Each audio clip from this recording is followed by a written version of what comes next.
내 플레이드 버거운 골프 초보 골린이 때는 골프장이 좋던, 안 좋던, 어렵던, 어렵지 않던 아무 상관이 없고, 안 좋던, 어렵던, 어렵지 않던 아무 상관이 없고, 오로지 내 공이 그날 잘 맞는지, 오늘은 팔을 몇 개나 할 수 있을지에 관한 관심만 엄청 높다가 3, 4년차 구력이 쌓이는 경력 골퍼가 되면 이제 온전히 골프장의 경치를 구경할 수 있는 여유도 생기고 앞 팀의 플레이가 늦거나 빠른 것에 대한 신경도 쓰이는 것처럼 내 플레이 이외에 다른 환경이 눈에 들어오기 시작하는데요. 최근에는 8분에서 10분 정도의 티오프 시간을 가진 골프장도 생기고 있지만 여전히 6분에서 7분 사이에 빡빡한 티오프를 진행 중인 골프장이라면 전, 후반 우리 팀 앞뒤로 플레이를 즐기는 팀도 계속 만나게 되어 있는 게 현실이랍니다.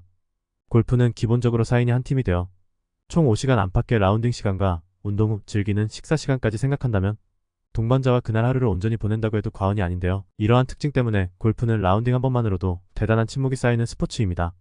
오늘은 어느 정도 구력을 가진 아마추어 골퍼라면 누구나 들어봤을 골프장의 카더라 이야기, 불륜, 영업, 사업 등등 골프장에서 일어나는 다양한 뒷이야기들을 들려드릴까 합니다. 골프장 뒷이야기 중 첫 번째는 사업이나 영업 관련 썰입니다. 우리가 드라마를 보다 보면 높으신 회장님들과 재계 인사들이 여유롭게 필드를 걸으며 큰 사업 이야기도 나누고 퍼터가 들어가면 그 조직에서 계급 낮은 어떤 분이 하하 웃으면서 회장님 실력은 여전하십니다. 이런 멘트도 날려주는 장면을 자주 보는데요. 사실 골린이들이 처음 골프를 치면서 하는 여러 멘트 중에 골프가 여유 있는 운동이라고 누가 그랬냐고 역정을 내는 경우가 있는데 드라마에서 골프를 접한 그들에게는 당연한 이야기가 아닐까 싶습니다. 앞서 말씀드렸듯이 4명의 동반자가 하루를 온종일 보내는 운동인 만큼 골프는 짧은 시간 빠르게 친목을 쌓을 수 있어 중요한 계약을 따낸다거나 동반자에게 원하는 것을 얻고자 하는 목적이 있을 때 사용되는 경우가 많은데요. 주변의 직업 특성상 사람을 만나 영업을 해야 하는 자동차 영업사원이라던가 보험 설계사, 다양한 자영업자분들이 듣는 말 중에 골프는 필수라는 이야기가 이러한 이유 때문이라 할 수 있겠습니다. 골프장 뒷이야기 그 두 번째는 바로 빠질 수 없는 불륜 관련 썰입니다. SNS를 보다 보면 정말 수많은 골프 관련 피드를 볼 수 있는데요. 대부분 레슨 관련된 동영상이거나 본인의 스윙 동영상을 올리지만 가끔 골프장 관련 재밌는 이야기들이 올라오기도 하는데요. 이러한 피드에 심심찮게 올라오는 글이 과연 저 커플은 부부인가 불륜인가입니다. 그만큼 골프장에는 커플로 플레이를 즐기는 분들이 많고 이중 불륜 커플도 종종 있음을 알 수 있는데요. 부부인지 커플인지 알 수 있는 가장 큰 특이점은 바로 말투라고 합니다. 자세히 뜯어보면 슬픈 이야기지만 공공연하게 하는 말이 야 부부라면 절대 저렇게 말 안 해인데요. 부부 사이에는 서로 잘 치는지 못 치는지 관심이 없고 둘 중 잘 치는 사람이 못 치는 사람에게 조언하는 장면에서는 항상 언성이 높아지거나 듣기 싫어하는 표정 또는 떠들든지 말든지 신경조차 안 쓰는 모습이란 얘기죠. 반면 불륜 커플이라면 서로의 샷에 굿샷을 외쳐주고 조언을 하더라도 조곤조곤 다정하게 이야기하고 굳이 붙어 다니지 않아도 되는데 손을 잡고 걷는다든지 하는 불필요한 스킨십이 보인다는 것이 여러 목격자의 목격담입니다. 참 슬픈 현실이죠. 아무튼 골프장에서 이렇게 불륜 커플 이야기가 나오는 이유는 여러 사람을 마주해야 하는 운동이 아닌 우리끼리만 즐기는 운동이고 거주지에서 멀리 벗어나 식사를 하는 등의 시간을 보낼 수 있어서 남들 눈에 발각되지 않아야 하는 불륜 커플들이 자주 이용하는 데이트이지 않을까 싶습니다. 골프장 뒷이야기 세 번째 썰은 바로 징크스 또는 미신입니다.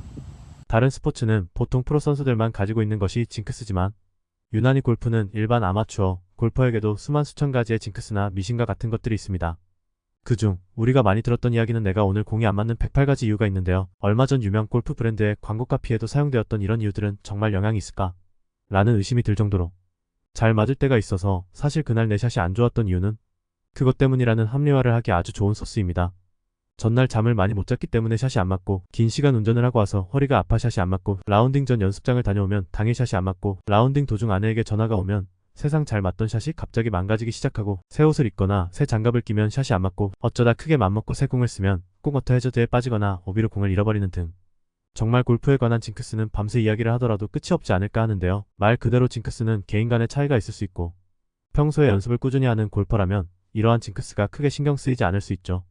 어떠한 징크스도 이겨낼 것 같은 골프 황제 타이거 우즈의 경우 오른쪽 주머니에는 항상 티 3개를 준비하고 오른쪽 뒷주머니에 야디즈북을 꽂으며 그린의 핀 위치를 표시한 핀 시트는 왼쪽 앞주머니에 립밤과 함께 넣고 다닌다고 하는데요. 그중 타이거 우즈가 가장 중요하게 생각하는 것은 볼마커로 1932년 만들어진 25센트 동전이라고 합니다.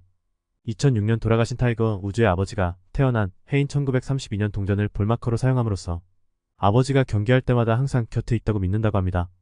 이렇게 골프라는 운동이 전날 싱글치고 오늘 100개 치는 아주 미스테리한 운동인 만큼 아주 무시하기에는 은근히 신경 쓰이는 부분인 건 맞는 것 같습니다. 이 밖에도 골프 관련 썰은 끊임없이 나열할 수 있을 정도로 그 종류와 범위가 무궁무진한데요. 나만의 징크스를 하나씩 깨나가는 방법은 역시 꾸준하고 성실한 연습이 정답이지 않을까 싶습니다. 오늘 말씀드린 골프의 뒷이야기는 말 그대로 뒷이야기일 뿐 지금 이 영상을 시청하고 계시는 분들과는 해당 사항이 없는 이야기겠죠? 모쪼록 골프를 건전하고 안전하고 즐겁게 즐기는 멋진 골퍼가 되시길 바랍니다. 다음에도 더욱 재밌는 골프 관련 콘텐츠로 돌아오겠습니다. 감사합니다.